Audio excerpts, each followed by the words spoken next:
జై శ్రీమన్నారాయణ శ్రీనివాస వెంకటేశ గోవింద గోవింద గోవింద. శ్రీమన్నారాయణ శ్రీనివాస స్వామి. ఇప్పుడు ఒక విషయం తెలుసుకుందాం. ఎలాగంటే ఏజ్ అయిన ముసలోళ్ళ గురించి, చేతకానోళ్ళ గురించి కొద్దిగా మీరు ఆలోచన చేయండి. ఇది ఏజ్ అయిన వాళ్ళ గురించి మాత్రమే. మీరు ఎట్లా అంటే పరిస్థితి, మేము చేత కాని వాళ్ళం, మాకి కళ్ళు సరిగ్గా కనపడవు, కాళ్ళు నొప్పులు, కూర్చోలేము, లేయలేము అని కొంతమంది నాకు ఎవరూ చూడాల్సిన అవసరం లేదు, నాకు నేనే చూసుకుంటా, ఎవరితో నాకేం పని అని కొద్దిగా గట్టిగా ఉండేవాళ్ళు. వీళ్ళందరూ ఏమనుకుంటారంటే, నాకు నేను ఏదన్నా చేసుకుంటాను, నాకు నేను ఏదన్నా చేసుకుంటాను, కోడలతో ఏం పని, కొడుకుతో ఏం పని, అల్లుంతో ఏం పని, బిడ్డతో ఏం పని అని ప్రతి ఒక్కరు కొద్దిగా గట్టిగా ఉన్నట్లు అనుకుంటారు. దయచేసి నేనేమంటానంటే, ఒక్కసారి మీ పిల్లలకి పెళ్ళైన తర్వాత, అది కొడుకైనా కూతురికైనా, ఎందుకంటే కొంతమందికి కొడుకులు ఉంటారు, కొంతమందికి కూతుర్లు మాత్రమే ఉంటారు. అయిపోయిన తర్వాత వాళ్ళని వాళ్ళ చేతిలో పెట్టిన తర్వాత నేనేం చెప్తానంటే విషయం, దయచేసి మాటకు మాట పిల్లలకి ఎదిరించి చెప్పేది మానండి. పిల్లలు ఒక మాట ఏదన్నా మాట్లాడితే, అవునమ్మా, సరేనమ్మా, తెలియదమ్మా నాకు, సరేమ్మా, మీ ప్రకారంగానే పోదాంలేమ్మా అని అడ్జస్ట్ చేసుకొని పోండి. ఏజ్ అయ్యేవాళ్ళు, ఏజ్ అయ్యేవాళ్ళు, బిడ్డలకి పెళ్ళిళ్ళు చేసిన వాళ్ళు ఓపిక పట్టి లైఫ్ని ముందుకు నట్టుకొని పోండి. ఎందుకంటే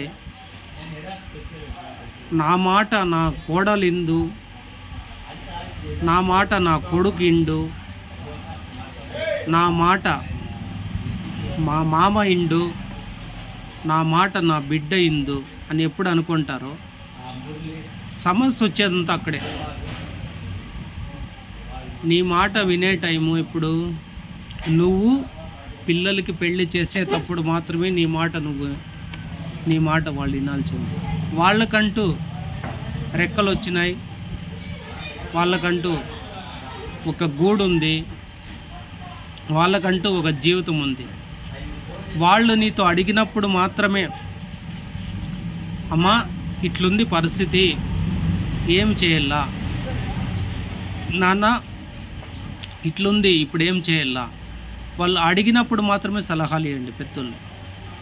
ఎందుకంటానంటే, ఆ ఒక్క చిన్న విషయాన్ని పెరిగి పెరిగి పెరిగి పెరిగి పెద్ద అయిపోయి ఇట్లా ఉండే జీవితాలు, ఇట్లుండే సంసారము, ఇట్లుండే పెద్దలకి పిల్లలకు ఉండేది ఇట్లా దూరం అయిపోతూ వస్తుంది. దీనికి కొంతమందికి సంవత్సరాలకే జరుగుతుంది, కొంతమందికి నెలలకే జరుగుతుంది, కొంతమందికి రోజులకే జరుగుతుంది. ఈ ఒక్కసారి ఇట్లా వచ్చి దూరం అనేది వచ్చిన తర్వాత దగ్గర చేయాలంటే చాలా కష్టం ఉంటుంది.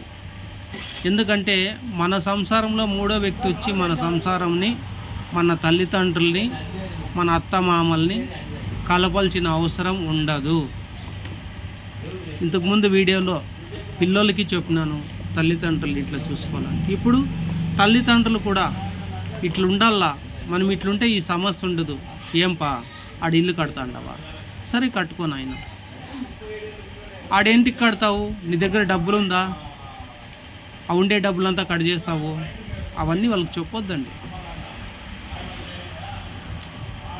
నీ లైఫ్ ఎట్లంటే, కొంతమంది ఏమంటారంటే పెద్దోళ్ళు, నాకు 1 గంట అయింది నా టైము, నాకు 4 గంటలైంది, నాకు 5 గంటలైంది, పొద్దు మునుగుతుంది నాకు ఏమిటికి అని అంటారు. పొద్దు ఎప్పుడు మునిగిందంటే నీ పిల్లలకి నువ్వు పెళ్లి చేసి పంపించినప్పుడే నీకు పొద్దు మునిగింది. ఆల్రెడీ నువ్వు ఉండేది మబ్బులోనే. దానికోసం పెద్దోళ్ళు కొద్దిగా ఆలోచన చేసి మాటకు మాట మాట్లాడేది వదలండి. ఇంట్లో సమస్యలు రావు, విభేదాలు రావు, మీ బిడ్డలు మిమ్మల్ని బాగా చూసుకుంటారు. ఇట్లా కాదు నాన్న ఇట్లా అంటే సరేనమ్మా, ఇట్లా కాదమ్మా ఇట్లా అంటే సరే, అయిపోయా. అనవసరం గొడవలు చేసుకొని ఇంట్లో నుంచి దూరం అయిపోయి, చెప్పాను కదా, అన్నం తిన్న తట్ట బారేసి రకం అయిపోతుంది. అట్లా ఉండొద్దండి. పెద్దలు కొద్దిగా తెలుసుకోండి. మీ వయసుకు నేను చెప్పేవాడు కాదు, కానీ ఒక అనుభవం అంటే తనకొస్తేనే అనేది కాదండి, అర్థం చేసుకోండి. అనుభవం అనేది కళ్ళారా చూసినా తెలుస్తుంది. ఇట్లా నేను చూస్తూనే ఉంటాను కాబట్టి ఆఖరి టైంలో బిడ్డలు అవసరం. వాళ్ళు మీరు ఎక్కడ పోయినా ఆఖరికి రావాల్సింది వాళ్ళ దగ్గరికి. ప్రాణం పైన కూడా లాస్ట్కి రావాల్సింది వాళ్ళ దగ్గరికి. ప్రాణం పైన వాళ్ళ దగ్గరికి రాలేదంటే వాళ్ళు నీ బిడ్డలు కాదు. అది ఎట్లా అంటే ఆ మహానుభావునికి తెలుసు ఆ విషయం. కానీ సాధ్యమైనంత పిల్లలని మాటకి మాట ఎదిరించి వాళ్ళకి వ్యతిరేకంగా తయారు చేసుకోవద్దండి. ఇప్పుడు పరిస్థితులు అలా ఉన్నాయి. ఎందుకంటే వాళ్ళ జాబుల్లో వాళ్ళకు ఒత్తిడి ఉంటుంది,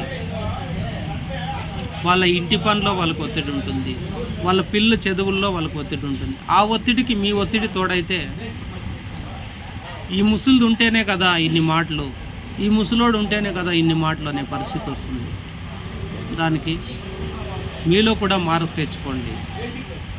వాళ్ళకి విసిగి చూటుకోకపోతే మనము వయసు అయిపోయినాక ఇంట్లో ఏ మూలు ఉన్నా కూడా పర్వాలేదు, బిడ్డల దగ్గర ఉన్నామనే ఒక నమ్మకమైన, బిడ్డల దగ్గర ఉన్నామనే ఒక సంతోషమైన ఉంటుంది. ఆ బిడ్డల దగ్గర నుంచి తల్లిదండ్రులు వెళ్ళిపోతే వాళ్ళు వచ్చి మీకు సూత్తో కూర్చేది, వీళ్ళు వచ్చి మీకు సూత్తో కూర్చేది, ఇవన్నీ సమస్యలు వస్తాయి. అది ఎక్కడెక్కడో పోయి, అదే చెప్పినాను కదా, బయట వాళ్ళు వచ్చి మనకి సలహాలు ఇచ్చే పరిస్థితి వస్తుంది. అటు వరకు తెచ్చుకోవద్దండి. సింపుల్, అడ్జస్ట్ చేసుకొని పోవడం అంతే. సరే కోడలు ఒక మాట మాట్లాడిందా, సరేలేమ్మా నువ్వు నా బిడ్డే కదా, అయిపోయా. అంతకుమించి ఏముంటుంది? పరిస్థితి బాగాలేనప్పుడు సర్దుకొని పోవాలి అంతే. నీతి జరిగేటప్పుడు కూడా కొద్దిగా సర్దుకొని పోవాలా. జరుగుతుందని కూడా మాట్లాడొద్దండి దయచేసి, అర్థం చేసుకోండి. పెద్దలు బాగుండాలా, పాటించుకుంటే బాగుంటారు, ఎటువంటి ఇబ్బంది లేకుండా.